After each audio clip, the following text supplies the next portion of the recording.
Mama found a good hiding spot, baby. Daddy's never gonna hurt you again. I was my dad's only child. Being a daughter, you'd assume a father would be protective.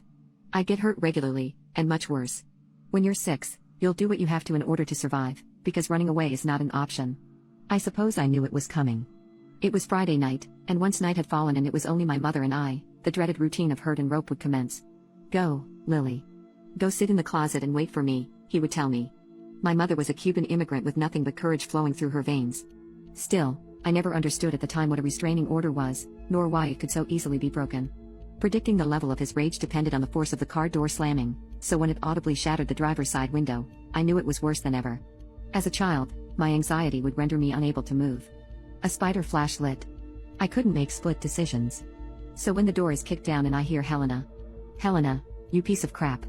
That door better be unlocked. I likely was staying put, even if running was the best choice.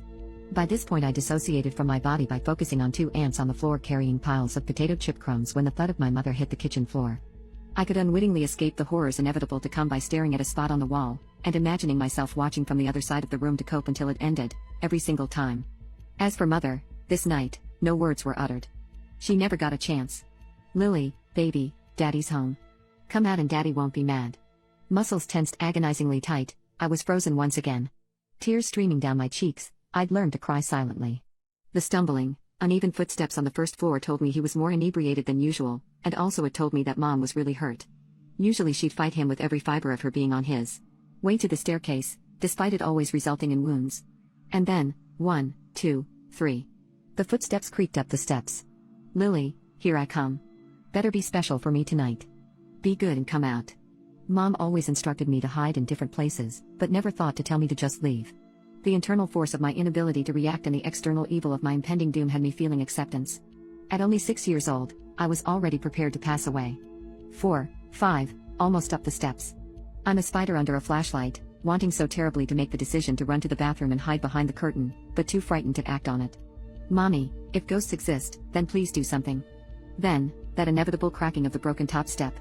He's here. Dad was at the top of the steps. The bathroom. The shower curtain. Hide in plain sight. Do it, Lily. It's your only chance. The first place he'll look is the closet. I was screaming inside.